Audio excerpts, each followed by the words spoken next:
আল্লাহ তাআলা পবিত্র কোরআনকে লৌহে মাহফুজ থেকে নবীর উপর আপনার অবতীর্ণ করে। দয়ার নবী মায়ার নবী আপনার কোরআন তেলাওয়াত করতেন। ইহুদি নাসারার বাচ্চারা পর্যন্ত পবিত্র কোরআন শোনার জন্য আপনার ভিড় করত। আপনার ইহুদিরা আপনার আসতো শোনার জন্য। কুরাইশের ঘরের বাচ্চারা, কুরাইশের আপনার রমণীরা নবীর তেলাওয়াত শুনতে আসতো। আবু লাহাব, উতবা, সাইবা আপনার কুরাইশের কাফিরেরা, মক্কার আপনার কাফিরেরা বলেছিল মুহাম্মদ কালমার প্রচার করবে, তাতে অসুবিধা নাই, কিন্তু আমাদের ঘরের বাচ্চারা কেন, আমাদের ঘরের রমণীরা মুহাম্মদের তেলাওয়াত শুনতে যায়, মুহাম্মদের তেলাওয়াত মক্কার জমিনে বন্ধ করতে হবে। আর যদি বন্ধ না করা হয় তবে তেলাওয়াতের বাণী শুনতে শুনতে আমাদের ঘরের বাচ্চারা পর্যন্ত মুসলমান হয়ে যাবে। তারা আপনার দুশমনি করতে শুরু করলো।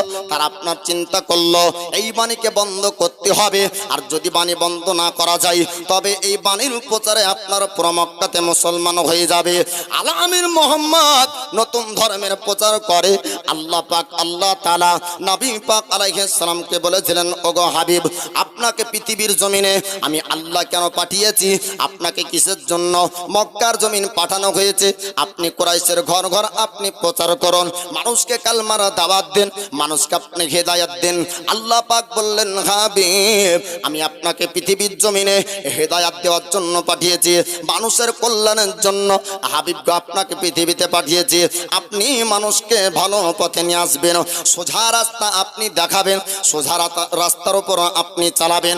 আল্লাহ পাক নবীকে বললেন, হাবিব গো, আপনি কুরাইশদেরকে ডাক দেন, আর কুরাইশদেরকে বলুন। আল্লাহর নবী কুরাইশদেরকে ডাক দিয়ে পাহাড়ের উঁচুতে আপনার নবী চললেন। যাওয়ার পরে বলেছিলেন, ওগো কুরাইশের মানুষেরা, আমি তোমাদেরকে যদি বলি পাহাড়ের পিছনে লস্কর সেনাবাহিনী ছুপিয়ে আছে, তোমরা বিশ্বাস করবে কিনা একটু জানিয়ে দাও। কুরাইশরা বলেছিল, আল আমিন মুহাম্মদ আজ পর্যন্ত যে জবান মিথ্যা কথা বলেনি, আজ পর্যন্ত যারা আচরণ ব্যবহারের মধ্যে কোনোদিন ত্রুটি দেখতে পাওয়া যায়নি। ওগো মুহাম্মদ, আপনি যদি বলেন লস্কর সেনাবাহিনী চুপিয়ে আছে, আপনার কথা বিশ্বাস করব, আপনার কথা মেনে নেব। আল্লাহর নবী বলেছিলেন, ওগো কুরাইশের মানুষেরা, না না, লস্কর চুপিয়ে নাই, সেনাবাহিনী চুপিয়ে নাই, তবে আল্লাহ পাক, আল্লাহ তাআলা আমাকে কিসের জন্য আপনাদের কাছে পাঠিয়েছে, আমি নবী একটা সত্য কথা বলবো, আপনারা আমাকে নবী বলে বিশ্বাস করুন। এক আল্লাহর ইবাদত করতে হবে, এক আল্লাহকে মানতে হবে। আপনি আমার উপর ঈমান আনুন। আপনারা পড়ুন আপনার লা ইলাহা ইল্লাল্লাহ ওয়া আন্না মুহাম্মাদান আবদুহু ওয়া রাসূলুহু। আল্লাহর নবী বলেছিলেন, কুরাইশের ও মানুষেরা, তোমরা শুনে নাও, আল্লাহ পাক আমাকে দুনিয়াতে নবী করে পাঠিয়েছেন, তোমরা বিশ্বাস করো আল্লাহ ব্যতীত কোনো মাবুদ প্রতিপালক করব না, আর মুহাম্মদ আল্লাহর বান্দা ও রাসূল। কুরাইশের মানুষ তখন বলেছিল, বাপ আবু লাহাব, আবু জেহেল, উকবা, উতবা, উমাইয়া বিন খালফ, তারা সবাই বলেছিল মুহাম্মদ পাগল হয়ে গিয়েছে, মুহাম্মদ মিথ্যা কথা বলছে, মুহাম্মদের কাছে কেউ যেও না, সবাই মুহাম্মদের কাছ থেকে চলে আসো। আল্লাহর নবী আপনার ইসলাম প্রচার যখন শুরু হলো, আল্লাহ পাক আল্লাহ তাআলা বললেন, কুরাইশের মানুষ আপনার দুশমন তৈরি হলো, আল্লাহর বাণী কোরআন তেলাওয়াত করে আপনার তারা দুশমনি করত। নবী আপনার কোরআন পড়তো, আবু জেহেল আপনার কি করত, ঢোল ঢাক আপনার বাজাতো। আবু লাহাব চিৎকার করে মানুষদেরকে বলতো, মুহাম্মদের বাণী তোমরা কেউ শুনবে না, মুহাম্মদের কথা বিশ্বাস করবে না, এই একজন দেওয়ানা হয়েছে, এই একজন পাগল হয়ে গিয়েছে। আল্লাহর নবী উপর আল্লাহ পাক বলেছিলেন, হাবিব গো, আপনি বাজার পর্যন্ত যাবেন, মানুষ যেখানে আপনার জমায়েত থাকবে আপনি সেখানে কালমার প্রচার করবেন, আপনি সেখানে মানুষকে আপনি বোঝাবেন। দয়ার নবী, মায়ার নবী, তিনি বাজার চলে যেতেন, বাজারে আপনার মানুষ জমা থাকতো, নবী আমার ওই জায়গায় আল্লাহর বাণী তেলাওয়াত করে করে করে করে মানুষকে শোনাতেন। আল্লাহর নবী কালমার প্রচার করতেন। উতবা, সাইবা, আবু লাহাব তারা চিৎকার করে করে বলতো, ও বাজারের মানুষেরা, তোমরা খবরদার খবরদার, মোহাম্মদ পাগলের কথা বিশ্বাস করবে না। আমার দয়ার নবী পয়গম্বর হাবিবুল্লাহ। তবু আপনার বাজারে বাজারে ওর অনেকবার কাফেররা অপমান করেছিল, কিন্তু আমার নবী ইসলাম প্রচার বন্ধ করেননি, বলুন সুবহানাল্লাহ। অনেক জুলুম, অনেক অত্যাচার, রাস্তায় কাটা পড়ত, রাস্তায় আপনার লাড়ি ভুড়ি পচা নাবির পিঠে চাপিয়ে দিত, তারপরেও আমার নবী ইসলাম প্রচার করেছেন। জোরে বলুন সুবহানাল্লাহ। আমার দয়ার নবীর একজন শ্রেষ্ঠ সাহাবী নাবির কাছে আসতেন আর বলতেন, ইয়া রাসূলুল্লাহ, নবী গো, আল্লাহর বাণী পবিত্র কোরআনগুলা আমাকে তেলাওয়াত করে করে শোনান। নাবী আমার তেলাওয়াত করতেন। নাবির শ্রেষ্ঠ সাহাবী আবু বকর সিদ্দিক কোরআন মুখস্থ করে, আবু বকরের একটাই গুনগুন আওয়াজ তেলাওয়াত, তার নাম হলো পবিত্র কোরআনের তেলাওয়াত। বলুন সুবহানাল্লাহ। আবু বকর সিদ্দিক আপনার কোরআন তেলাওয়াত করত, আবু বকর সিদ্দিক কোরআন তেলাওয়াত করতেন। এবার আপনার কাফেররা, মক্কার কুরাইশেরা, তারা পর্যন্ত এবার আবু বকরের উপর অত্যাচার করতে শুরু করল। কিতাবের মধ্যে জীবনীতে আপনার লেখা আছে, আল্লাহর নবী দয়ার নবীর উপর আপনার যারা বিশ্বাস করেছিল, কমজোর মুসলমানদের উপরে ওই কুফরে আপনার কুরাইশের কাফেররা অত্যাচার শুরু করেছিল। আবু বকর সিদ্দিক তিনি আপনার কোরআন যখন শান্তি করে তেলাওয়াত করতে পাই না, মক্কার জমিন তিনি থাকবেন না, মক্কার জমিন থেকে আপনার চলে যাচ্ছেন। রাস্তায় একজন সরদার, আপনার রাস্তায় দেখা হলো, নাম তার আপনার দাগানা সরদার ডাক দিয়ে বলেছিল, ও আবু বকর, একটু দাঁড়িয়ে যান, একটু দাঁড়িয়ে যান। আপনি কোথায় রওনা হচ্ছেন? আপনার সামান নিয়ে আপনি মক্কার জমিন থেকে কোথায় যাবেন? নবীর শ্রেষ্ঠ সাহাবী হযরত আবু বকর তিনি আপনার বলেছিলেন, ও দাগানা সরদার, আমি মক্কার জমিন থাকবো না, এই মক্কার মানুষেরা আমাকে আল্লাহর পবিত্র কোরআন তেলাওয়াত করতে দেই না, আমি মক্কার জমিন ছেড়ে দেব, মক্কা থেকে চলে যাব। দাগানা সরদার বলেছিল, ও আবু বকর, আপনার মতন নরম দিলের মানুষ যদি মক্কার জমিন ছেড়ে দেয়, আপনার মতন ব্যক্তি যদি মক্কার জমিন থেকে চলে যায়, তবে মক্কার একটা বদনাম হয়ে যাবে, মক্কার মানুষকে মানুষ খারাপ নজরে দেখবে। এটা হয় না? গ্রামবাসী একটা সাধারণ নিরীহ মানুষকে, যে অন্যায় মানুষের করে না, ওই মানুষকে যদি গ্রাম থেকে চলে যেতে হয়, তাহলে সে গ্রামের বদনাম হবে না? হবে না? এই গ্রাম এত খারাপ, এর মতন ব্যক্তিকে গ্রাম থেকে তাড়িয়ে দিচ্ছে। দাগানা সরদার বলল, ওগো আবু বকর, আপনি খবরদার খবরদার মক্কার জমিন থেকে যাবেন না। আপনি যদি মক্কার জমিন থেকে চলে যান, তবে মক্কার বদনাম হয়ে যাবে, মক্কার মান সম্মান থাকবে না, আপনি মক্কার জমিনে থাকুন। আল্লাহর নবীর সাহাবী হযরত আবু বকর তিনি আপনার বলেছিলেন, ও মক্কার সরদার, ওগো দাগান, আপনি শোনো, আমি আল্লাহর কোরআন যদি তিলাওয়াত না করতে পাই, আল্লাহর কোরআন যদি না পড়তে পাই, আমি মক্কার জমিন থাকবো না, আমি মক্কার জমিন থেকে চলে যাব। আপনার দাগানা সরদার বলল, ওগো আবু বকর শুনুন, আপনার হয়ে আমি কথা বলবো, কুরাইশের সঙ্গে আমি কথা বলবো, আবু জেহেল আবু লাহাবের সঙ্গে আমার কথা হবে, আপনি চলুন চলুন, আপনার দায়িত্ব মক্কার জমিনে আমি দাগানা সরদার নিব। দাগানা সরদার মক্কার জমিন আসলো, আসার পরে আবু লাহাব, উতবা, সাইবা, আবু জেহেল তাদেরকে ডাক দিল। ডাক দেওয়ার পরে বলল, ও কুরাইশের মানুষেরা, তোমরা আবু বকরকে কি কষ্ট দিয়েছো, আবু বকরের উপর অত্যাচার করেছো। তার আপনার কুরাইশরা বলেছিল, ওগো দাগানা, যারা কোরআন তেলাওয়াত করবে, মুহাম্মদের বাণী যারাই পড়বে মক্কার জমিনে, আমরা তাদের উপর অত্যাচার করব, তাদের উপর আমরা অ্যাকশন নিব, তাদেরকে আমরা কষ্ট দিব। দাগানা সরদার বলল, ও কুরাইশের মানুষেরা, ওগো মক্কার মানুষেরা, শোনো, আবু বকরের মতন ব্যক্তিকে খবরদার তোমরা দুঃখ দিও না, এর মতন ব্যক্তির উপরে তোমরা তোমরা কোনো রকম জুলুম করবে না। এই ব্যক্তি হলো নরম দিলের মানুষ, মানুষকে আঘাত দেয় না, কোনোদিন দুঃখ দেয় না, এই মানুষকে কষ্ট কোনোদিন দেয়নি, মানুষের আচরণে কোনোদিন কষ্ট পায়নি। ও কুরাইশের মানুষেরা, ও মক্কার সরদারেরা, আমি দাগানা আবু বকরের দায়িত্ব নিব, আমি আবু বকরের দায়িত্ব নিলাম। খবরদার তোমরা এর ওপর কোনো অত্যাচার করবে না। কুরাইশের সর্দার বলল, ও দাগানা সরদার, যদি আপনি দায়িত্ব নেন তবে আপনি দায়িত্ব নিতে পারেন, আমাদের কথা শুনতে হবে, আমাদের কথা মানতে হবে, নচেত মক্কার জমিনে শান্তিতে থাকতে দেব না। আবু বকর আমার নবীর সাহাবীকে দাগানা সর্দার বলল, ওগো আবু বকর, এদের দাবি হলো মুহাম্মদের বাণী আপনি জোরে জোরে তিলাওয়াত করবেন না, মুহাম্মদের বাণী তিলাওয়াত হবে, আপনি আস্তে আস্তে তিলাওয়াত করবেন, এদের বাণী পর্যন্ত যেন খবর না চলে আসে। নবীর শ্রেষ্ঠ সাহাবী আবু বকর কিছু করে জন্য চুপ করলেন। এবার আপনার বাড়ির দিকে শুনে যাই। দাগানা সর্দার দায়িত্ব নিল, আবু বকরের কিছু হবে না। নবীর শ্রেষ্ঠ সাহাবা আল্লাহর পবিত্র কোরআন যখন তেলাওয়াত করতে যান, জোরে জোরে আল্লাহর বাণী তেলাওয়াত হয়ে যায়। যখন তেলাওয়াত করতে যান তখন আস্তে তেলাওয়াত হয় না বাপ, তখন জোরে জোরে আল্লাহর কোরআন তেলাওয়াত হয়ে যায়। আর পবিত্র কোরআন তেলাওয়াতে, পবিত্র কোরআনের দ্বারাতে আপনার মক্কার জমিনে মুসলমানের সংখ্যা বেড়েছিল, যে এই তেলাওয়াত কোনোদিন মানবের বানানো তেলাওয়াত হতে পারে না। জোরসে বলুন সুবহানাল্লাহ। মানুষের তৈরি করা কালাম এটা হতে পারে না, এ বাণী হলো স্রষ্টার বাণী। কারণ এ বাণীর মধ্যে এত মজা ভরা আছে, মক্কার মানুষ কোনোদিন আগে পূর্বে জেনেছিল না।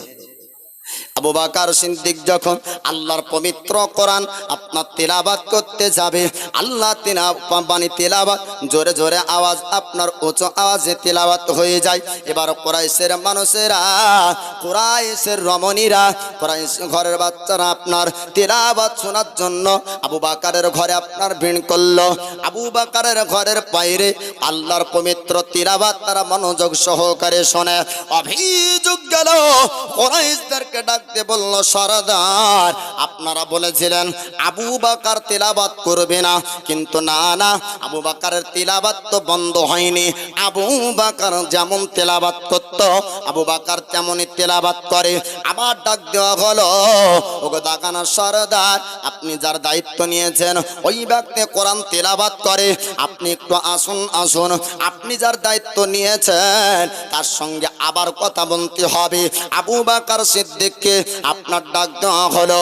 আবু বকর সিদ্দিক আমার নবীর সাহাবা, তিনাকে যখন বলা হলো, ওগো আবু বকর, আপনাকে বলেছিলাম আল্লাহর বাণী তেলাওয়াত করবেন, কিন্তু আওয়াজ যেন জোরে না হয়, আওয়াজ আসতে হবে, তেলাওয়াতের বাণী যেন বাড়ির বাইরে পর্যন্ত না আসে। আমার নবীর সাহাবা ইমানি আপনার জজ্বা দেখুন। আপনার দাগানা সন্তানকে বলেছিলেন, ও দাগানা, তুই আমার জানের দায়িত্ব কি নিবে? আমার জানের দায়িত্ব নিয়েছেন মহান আল্লাহ। আল্লাহর বাণী আমি যখন তেলাওয়াত করব, আস্তে তেলাওয়াত হবে না, জোরে জোরে তেলাওয়াত হবে। জোরে বলো, আল্লাহর বাণী তেলাওয়াত আমার আস্তে হবে না, আল্লাহর বাণী তেলাওয়াত হবে জোর আওয়াজে। দয়ার মুস্তাফার সাহাবী হযরত আবু বকর সিদ্দিককে দাগানা সর্দার বলেছিল, ওগো আবু বকর, এইভাবেই যদি আপনি তেলাওয়াত করেন আর এইভাবেই যদি আপনার নামে অভিযোগ আসে, তাহলে আর আপনার দায়িত্ব নিতে পারবো না। নবীর সাহাবী বললেন, দায়িত্ব নিতে হবে না, আল্লাহ পাক দুনিয়াতে পাঠিয়েছেন, আল্লাহ দুনিয়াতে হেফাজত আমার করবে। আজিজানে মোহতারাম, এইরকম ভাবে বিভিন্ন সাহাবীর ওপরে বিভিন্ন রকম ভাবে অত্যাচার শুরু হলো। এমনকি দয়ার নবী, মায়ার নবী, তিনি হাবশাই সাহাবীদেরকে পাঠিয়েছিলেন, যেই জায়গার বাদশার নাম হলো নাজাশি বাদশা। এই বাদশাহ ছিল ঈসাই ধর্মের ব্যক্তি, আর ঈসাই ধর্মের ব্যক্তি হলো তার মধ্যে ইনসাফ ছিল। নবীর সাহাবীরা যখন আসার পরে কেঁদে কেঁদে বললেন, ইয়া রাসূলুল্লাহ, নবী গো, মক্কায় এত অত্যাচার করে কেমন করে থাকবো? নবী আমার বললেন, কেউ হাবসায় চলে যাও, আপনার কাউকে অন্য জায়গায় পাঠানো হলো, মদিনার বুকে পাঠানো হলো, বিভিন্ন জায়গাতে গিয়ে আপনার সাহাবীরা থাকতে লাগলেন। নবীর সাহাবী হযরতে জাফর বিন আবি তালিব, এই সাহাবীর সঙ্গে আব্দুর রহমান বিন আউফ তৎসহ আপনার 11 জন পুরুষ ব্যক্তি আর 4 জন মহিলা হাবসায় গিয়েছিলেন ওই সময়তে মক্কার অত্যাচার সহ্য না করতে পেরে। তারপরে কাফের কুরাইশরা হাবসা থেকে পর্যন্ত ধরে আনার জন্য লোক পাঠিয়েছিল। নাজাশী বাদশাহ বলেছিল, না, আমার দেশের মেহমান আমি তাড়াবো না। জোরে বলুন সুবহানাল্লাহ। ওর মত আলাদা হতে পারে, আমি তাড়াবো না। এইরকম ভাবে জুলুম ও শেতাম কাটতে কাটতে কাটতে আমার নবী সিয়াবে আবি তালিবে বহুদিন 3 বছর কাটিয়েছিলেন। দয়ার নবী, মায়ার নবী, তারপরেও এ মক্কার অত্যাচারে মক্কায় থাকতে পারলেন না। আল্লাহর নবীর উপর আনসারি আর মুহাজিরিনরা মদিনা থেকে মক্কার জমিনে এসে মুসলমান হওয়ার পরে বলেছিলেন, ইয়া রাসূলুল্লাহ, ইয়া হাবিবাল্লাহ, নবী গো, আপনাকে মক্কার জমিন থাকতে হবে না, আপনি মদিনার বুকে চলুন, আপনাকে মদিনায় নিয়ে যেতে চাই। বলুন সুবহানাল্লাহ। মদিনার আনসারীরা, আপনার মুহাজিরিনরা, তারা আপনার মক্কার জমিনে এসেছিল। নবীর জীবনী অনেক লম্বা চওড়া ঘটনা, একটু আপনাদেরকে জানাবো। আমার দয়ার নবীর ওপর সাহাবীরা আপনার জানকে কোরবান করতেন, কতটা আপনার সাহাবীরা ভালোবাসতেন। আমরা সাহাবীর ভালোবাসার কথা শুনে আমরা শিখব নবীর ভালোবাসা। আল্লাহর নবীর কাছে মুহাজিরিন আপনার আনসারীরা আসার পরে বলেছিল, ইয়া রাসূলুল্লাহ, ইয়া হাবিবাল্লাহ, ওগো আল্লাহর নবী, আপনি মদিনার বুকে চলুন, আপনাকে মদিনায় আমরা নিয়ে যেতে চাই। নবীর চাচা আপনার আব্বাস বলেছিলেন, ও মদিনার বাসিন্দারা, ও আনসারীরা, ও মুহাজিরিনরা, তোমরা শোনো, মুহাম্মদকে তোমরা মক্কা থেকে মদিনায় নিয়ে যেতে চাও, এর পরিণাম কি হতে পারে তোমরা কি একবার চিন্তা করেছো? বলে, কি পরিণাম হতে পারে আপনি একটু জানিয়ে দেন। বলে, মক্কা থেকে মদিনায় যদি মুহাম্মদ চলে যায়, কুরাইশরা অত্যাচার করতে মদিনা পর্যন্ত যাবে, কুরাইশের সরদার মদিনার উপরে হামলা করতে পারে মুহাম্মদের উপরে। তোমরা কি সেই সময়তে মুহাম্মদের সঙ্গে থাকবে? আপনার মদিনার বাসিন্দা বলেছিল, আনসারী মুহাজিরিনরা তারা আপনার বলেছিল, হ্যাঁ হ্যাঁ, আল্লাহর নবীকে আমরা মদিনায় নিয়ে যাব, আমরা মদিনায় থাকব, মদিনায় আমরা থাকতে দয়ার নবীর ক্ষতি হবে না। বলুন সুবহানাল্লাহ। দয়ার নবী এবার সাহাবীদেরকে ডাক দিলেন, ও আমার সাহাবীরা শোনো, সোনার মদিনায় তোমাদেরকে চলে যেতে হবে। আমি রাসূল তোমাদেরকে যাওয়ার জন্য বলি। আল্লাহর নবী মদিনার বুকে আপনার সাহাবীদেরকে পাঠাতে শুরু করলেন। ওই জায়গায় আনসারীরা আপনার মুহাজিরিনরা আপনার জায়গা দিল। আল্লাহ নবী বলতেছে, ও গো আমার সাহাবীরা, তোমরা যাও, আমি রাসূল যাব, আমি নবী তোমাদের সঙ্গে সোনার মদিনা পর্যন্ত যাব।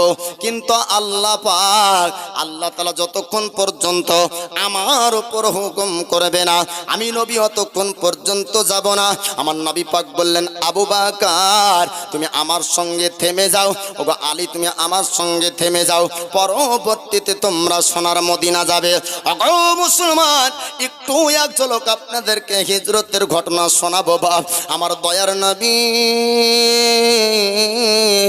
হাবিবুল্লাহ, আল্লাহ পাক আল্লাহ তাআলা শ্রেষ্ঠ নবীকে আপনার পাঠিয়েছেন দুনিয়ার বুকে। আমরা এত ভাগ্যবান শ্রেষ্ঠ নবীর উম্মত হতে পেরেছি। আল্লাহ পাক আল্লাহ তাআলা দয়ার নবীকে জানিয়ে দেয়, ওগো আমার হাবিব, আপনাকে মক্কার জমিন থেকে মদিনার বুকে অল্প দিনের মধ্যে চলে যেতে হবে। এখনো পর্যন্ত আপনার নির্দিষ্ট খবর আসলো না। সাহাবীদেরকে আমার নবীজি পাঠিয়ে দেন, ওগো আমার সাহাবীরা শোনো, তোমরা মদিনায় চলে যাও, আমার উপর হুকুম হবে, আমি নবী তারপরে যাব মক্কার জমিন থেকে মদিনা। কুরাইশের কাফিরেরা, কুরাইশের সর্দার তারা আপনার জানতে পারল মোহাম্মদ নাকি মক্কার জমিন থেকে মদিনার বুকে চলে যাবে। মদিনার আনসারীরা কালেমা পড়ে নিয়েছে, তারা আপনার মুসলমান হয়েছে। আর মক্কার মুসলমানরা মদিনায় যেতে শুরু করেছে। যদি মোহাম্মদ মদিনায় চলে যায় আর পুরো মদিনাবাসীকে যদি মুসলমান বানিয়ে নেয়, তবে মদিনার থেকে মক্কার উপর হামলা হতে পারে। না না, মোহাম্মদকে মদিনায় যেতে দেওয়া হবে না, মোহাম্মদকে মক্কার জমিন রেখে দিতে হবে। কুরাইশ তারা আপনার একটা ইজমা করলো, একটা মিটিং করলো, বড় একটা মিটিং হবে। সমস্ত মক্কার সমস্ত গোষ্ঠীর সরদার একত্রিত ভাবে আপনার বসেছিল। আর মিটিং এর মধ্যে আলোচনা হবে। শয়তান মানবের রূপ ধারণ করে পর্যন্ত গিয়েছিল। আপনার আবু জেহেল, উতবা, সাইবা, আবু লাহাবদেরকে বলেছিল, শোনো, কোন রকম ভাবে মোহাম্মদের বিচার করে শাস্তি দিয়ে তোমরা ইসলাম বন্ধ করতে পারবে না। মোহাম্মদকে যদি তোমরা মিটিয়ে দাও, মোহাম্মদকে যদি তোমরা কতল করতে পারো, তবে ইসলাম প্রচারটা বন্ধ হয়ে যাবে। আপনার কুরাইশের কাফিরেরা সিদ্ধান্ত নিয়েছিল দয়ার নবীকে আপনার কতল করবে। আল্লাহ পাক, আল্লাহ তাআলা জিবরিল আমিনকে পাঠিয়ে দেন। আল্লাহর ফেরেশতা আসার পরে বলে, ইয়া রাসূলুল্লাহ, ইয়া হাবিবাল্লাহ, নবী গো, আপনাকে মক্কার জমিন থেকে মদিনায় হিজরত করতে হবে, আল্লাহ পাকের অর্ডার হয়েছে। এই কাফেরেরা আপনার মিটিং করে বলেছিল আপনাকে এই মোহাম্মদকে কতল করতে হবে। আল্লাহ পাক বললেন, হাবিব গো, এই মক্কার মানুষ আপনাকে মক্কায় থবে না, আপনাকে মদিনায় যেতে হবে। আল্লাহর হুকুম হচ্ছে নবী আমার মদিনায় যাবে। মদিনারে ধোলা বালি সুরমা বানাবো, একবার জোরে বলুন না। মদিনার ধোলা বালি সুরমা বানাবো, সেই সুরমা চোখে দিয়া নবী দেখিব, সেই সুরমা চোখে দিয়া নবী দেখিব। মায়েদের মধ্যে 5 জন মা আমার 500 টাকা করে দিয়েন তো। সুবহানাল্লাহ দেন 500 করে। নারায়ে তাকবীর, नाराए रिसालत मसला के आला हजरत बोलें जिंदाबाद। सत्तारों का भरे नामे तुम्हें सब चेहे दाता माफ कर दियो अल्लाह যত গুনাহ খাতা। আর দোয়া করি আল্লাহ দানকারীদের জন্নতে সুখে শান্তি রেখো মওলা দোনো জাকি জগতেতে। যোগ্য বাপের যোগ্য বেটা বেটি কোথায় বসেছিল দেখো কবরস্থানের চিন্তায় দান করে গেল। আহারে বান্দা বান্দি যদি না আসিত এই কবরস্থানের জন্য কে বাদান করে যেত। আমি যে ঘটনাটা বলছিলাম সেখান থেকে আলোচনাটা করি।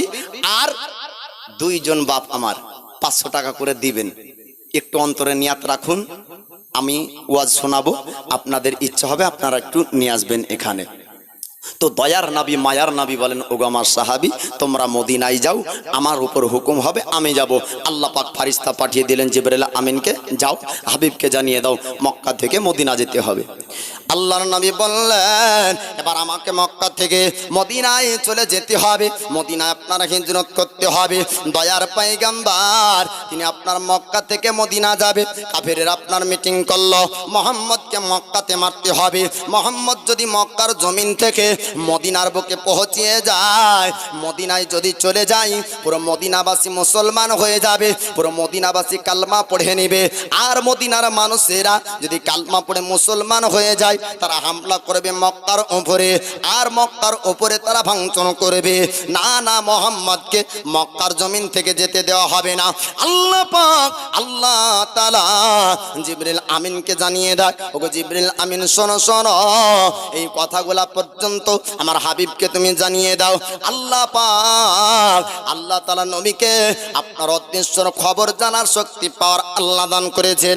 ভবিষ্যতের বক্তা করে আল্লাহ পাক নবীকে পৃথিবীতে পাঠিয়েছেন দয়ার নবী পয়গম্বর তিনি আপনার একা ঘরে আছেন হযরত আলী শেরে খোদা আসলেন আসার পরে বলে ইয়া রাসূলুল্লাহ ইয়া হাবিবাল্লাহ ওগো আল্লাহর নবীজি আপনার বিছানাতে আমি আলী একটু শুয়ে যাই আজ আপনি মক্কার জমিন থেকে আপনি মদিনার হিজরত করবেন আপনি মদিনার বুকে যাবেন নবী গো আপনার বিছানায় আমি শুয়ে যাই আমার নবী দয়ার নবী বললেন আলী গো তোমার কি একটু ভয় লাগে না তোমার কি চিন্তা হয় না আমাকে যখন বিছানায় না পাবে তখন কাফেরেরা তোমার উপর ছুরি চালাবে তোমার উপর বল্লম চলবে তোমার জীবনটা চলে যাবে তোমাকে তারা কতল করবে আলী নবীর সাহাবী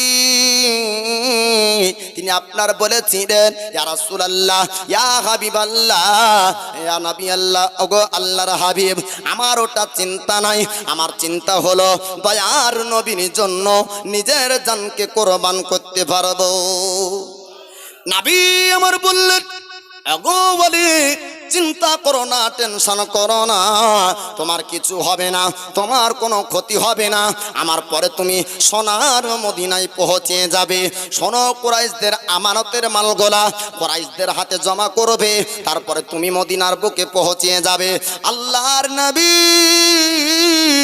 দয়ার নবী মার নবী তিনি আপনার আলীকে বললেন আলী তুমি এবার বিছানায় শুয়ে যাও আর কুফরে কুরাইশ কুফরে মক্কা মক্কার কাফেরেরা তারা আপনার বাণী ঘেরাও করলো আল্লাহ পাক আল্লাহ তারা নবীকে জানিয়ে দেন ওগো আমার হাবিব শুনেন আপনার বাড়ির চারিপাশে মক্কার কাফেরেরা আপনাকে ঘেরাও করে রেখেছে আমার দয়ার নবী ইয়াসিন সূরার কিছু অংশ তেলাওয়াত করার পরে তাদের দিকে আপনার ধোলা চিটিয়ে দেয়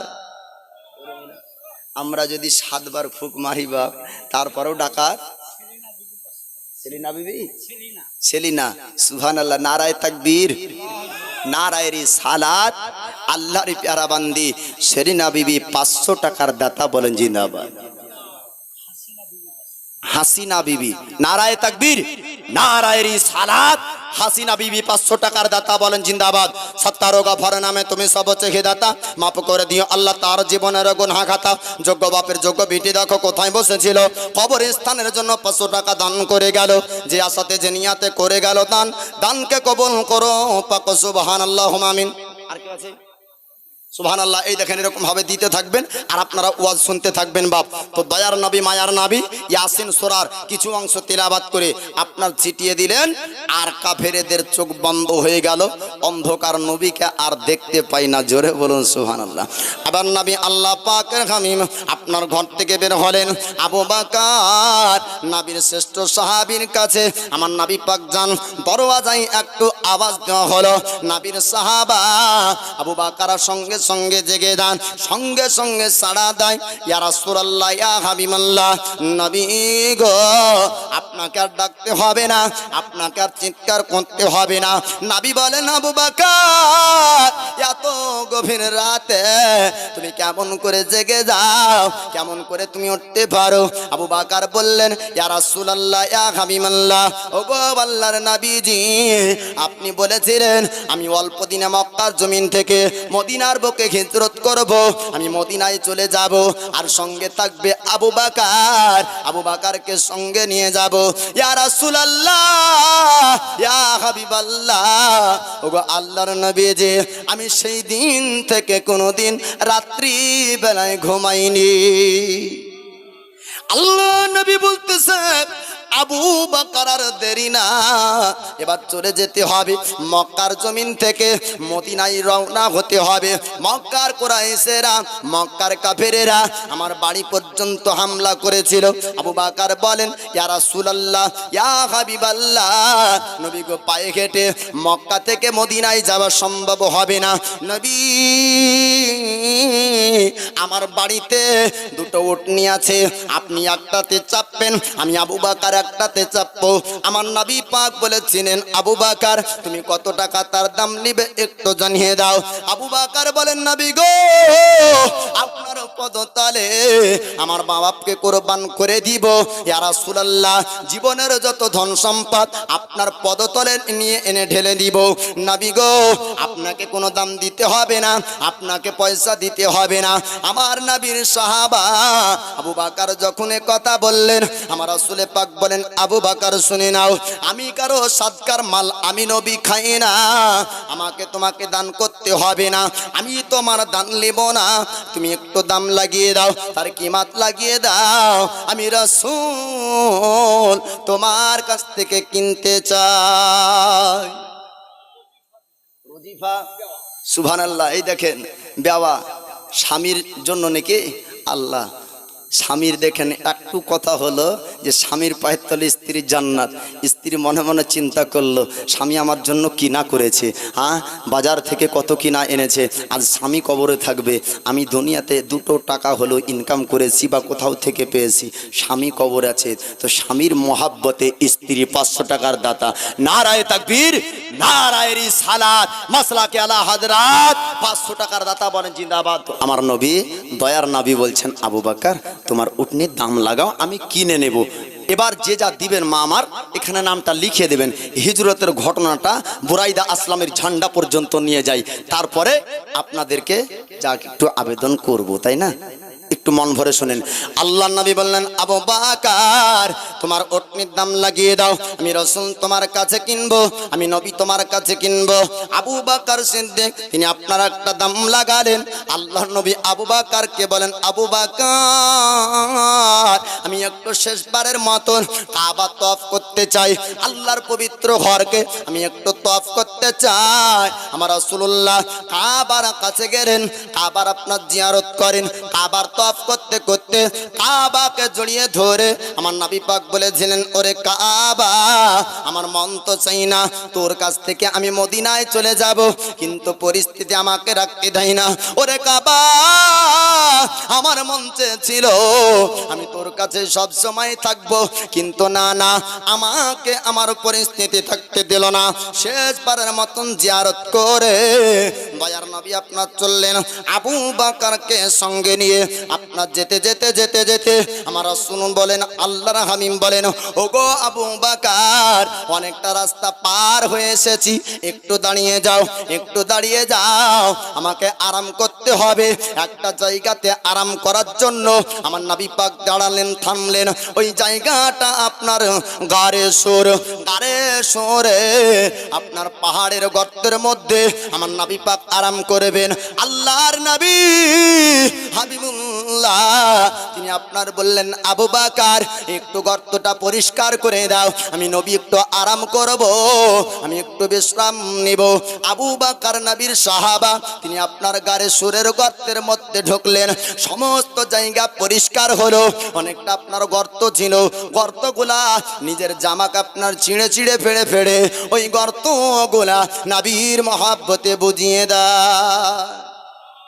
দয়ার নবী, মায়ার নবী আবু বকরকে বলেন, আবু বকর একটু তোমার পায়ে পাটা দেখি, আমি তোমার পায়ে একটু বালিশের মতন করে আরাম করি।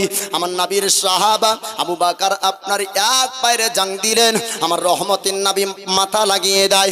আর একটা গর্ত, আপনার কাপড় ছিল না, কোনো জামা ছিল না, অন্য কোনো ব্যবস্থা ছিল না, কি দিয়ে বোঝাবেন? আমার নবীর সাহাবা আবু বকর সিদ্দিক গারে সুরের ওই গর্তের মধ্যে এক পায়ের পা লাগিয়ে দেয়, আর এক পায়ে আমার দয়ার নবী মায়ার নবী আরাম করে। অনেক কুন্দরে নবীর প্রেমিক, নবীর আশিক একটা সাপ গর্তর চারিদিকে চক্কর লাগিয়ে দেয়।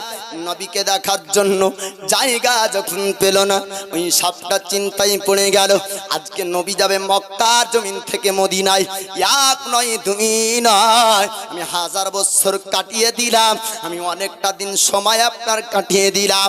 পাহাড়ের গর্তের নবী আসবে, নবী আরাম করবে, আমি নবীর নুরানি চেহারা খানকে দেখবো, আজকে তো সুযোগ হবে না। আজ মনে হয় দয়ার নবী দেখতে পাবো না। বাবারা ভাইজান, আমার রাসূলুল্লাহর নূরানি চেহারাকে দেখার জন্য পাহাড়ের ভিতরের আপনার চতুর্দিকে আপনার চক্কর লাগালো, দেখতে যখন পেল না, আবু বকরের পায়ে আপনার কাটলো, একবার ছবল মারে। আবু বকর সিদ্দিক চিন্তা করে, আজ যদি পা সরিয়ে নি এই সাপটা আসবে, আসার পরে নবীকে কামড়াবে, নবীকে ছবল মারবে। দয়ার নবী, মায়ার নবী, আমি আবু বকর থাকতে যদি আমার নবী কষ্ট পায়, আমি থাকতে যদি নবীর যন্ত্রণা হয়, আমি থাকতে যদি নবীর ক্ষতি হয়ে যায়, কাল কিয়ামতের দিন আবু বকর আমি নবীর সামনে দাঁড়াতে পারবো না।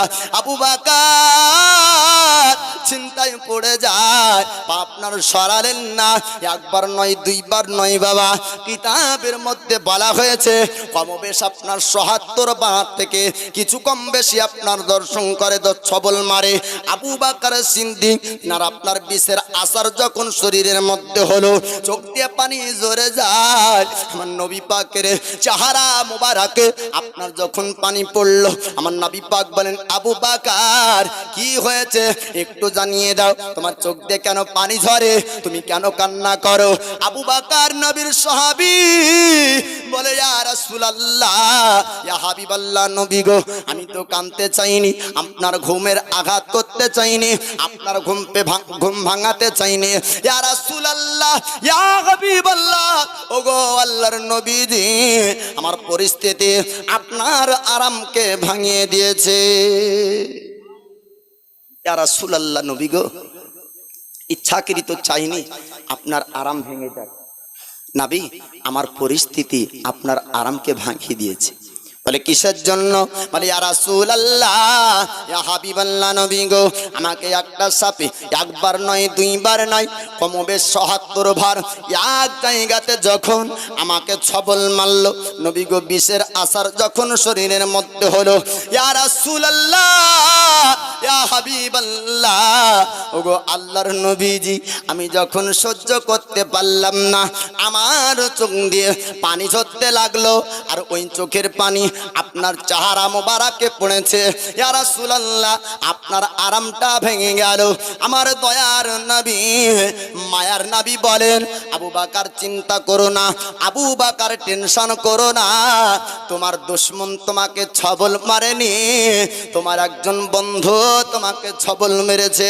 ওগো আবু বকর, তুমি যেমন আমাকে ভালোবাসো, ওই সাপ আমাকে ভালোবাসি। আজকে আমার চেহারা সাপ দেখতে চায়, যখন দেখার রাস্তা পেল না, তখন তোমার পায়ে আঘাত করলো।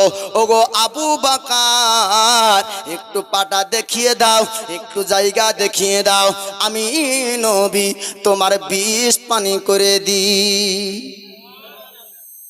এমন মা, এমন কোন মা পৃথিবীতে ওই সন্তানকে জন্ম দিতে পারেনি বাপ, যে সন্তান আমার দয়ার নবীর লালা মোবারকের থেকে ভালো ওষুধ আবিষ্কার করবে।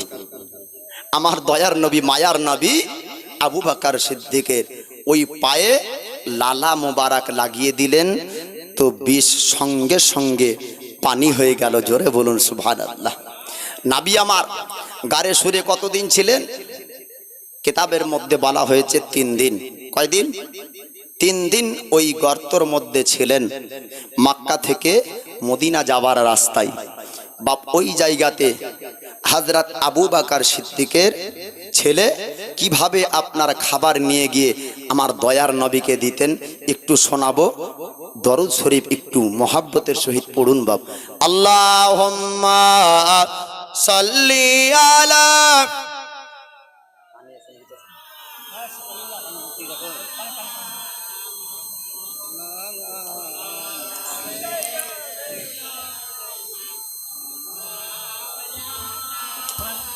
ওয়ালা আলে সাইয়্যিদিনা মাওলানা মুহাম্মদ সাল্লাল্লাহু আলা মুহাম্মাদিন সাল্লি আলা মুহাম্মদ। আমার মদিনায় নেবানি দয়াল নাবিজি আমার মদিনায় নিবানি।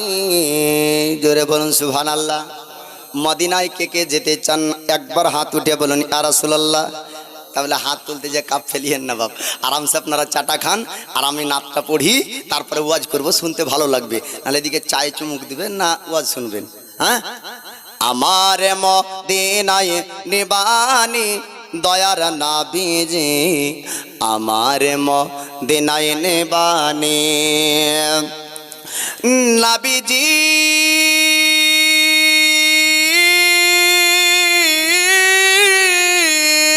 আমি তোমার প্রেম ভিখারি, তুমি উম্মতের কান্ডারি। জোরে বলুন সুবহানাল্লাহ। নবীজি আমি তোমার প্রেম ভিখারি, তুমি উম্মতের কান্ডারি। দেখা দাও গোচে ঘেরানো রানী দয়ার নবীজি আমার মদিনায় নিবানি, আমার মদিনায় নিবানি।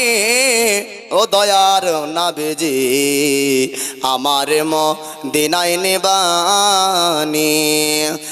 নবীজি